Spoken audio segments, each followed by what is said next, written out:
J'ai accepté tout de suite, tout simplement parce que, disons, le thème de l'alimentation, en particulier, évidemment, il y a un lien très fort avec le climat qui est, disons, mon domaine, je dirais, d'expertise d'une certaine façon. Je suis chercheur dans ce domaine d'évolution du climat. Je m'intéresse à la fois à l'évolution passée du climat, mais aussi à son futur. Et je pense que c'était intéressant, disons, de dire quelques mots du dernier rapport du GIEC, donc, qui est paru au mois d'août dernier et qui, effectivement, est largement centré sur ces problèmes d'alimentation.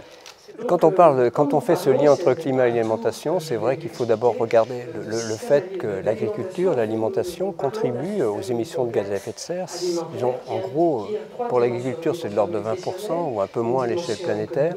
Mais si on prend tout ce qui concerne l'alimentation, c'est-à-dire le transport, les transformations, on atteint plutôt 30%. Donc c'est loin d'être négligeable. Donc voilà, donc c'est important. C'est important aussi parce que il y a des conséquences du réchauffement climatique sur les pratiques agricoles, donc sur l'agriculture, sur les rendements. La productivité agricole a plutôt tendance à diminuer avec, disons, le réchauffement climatique. Donc c'est quand même quelque chose auquel il faut faire très attention.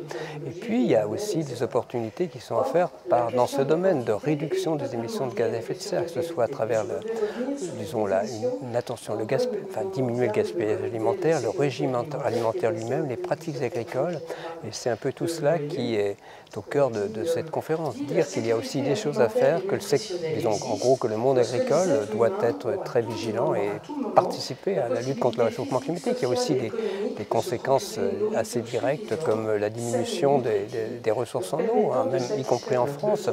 Voilà, donc c'est tout cela. Ce lien, il est très fort et dans une région comme la vôtre, évidemment, il y a aussi peut-être une profession qui est presque plus directement concernée, c'est tout le monde viticole, parce que là, 1 degré de plus, ça compte, et ça c'est aussi important. Voilà, donc c'est pas simplement le monde agricole, mais je dirais le monde viticole qui est bien sûr directement concerné par le réchauffement climatique.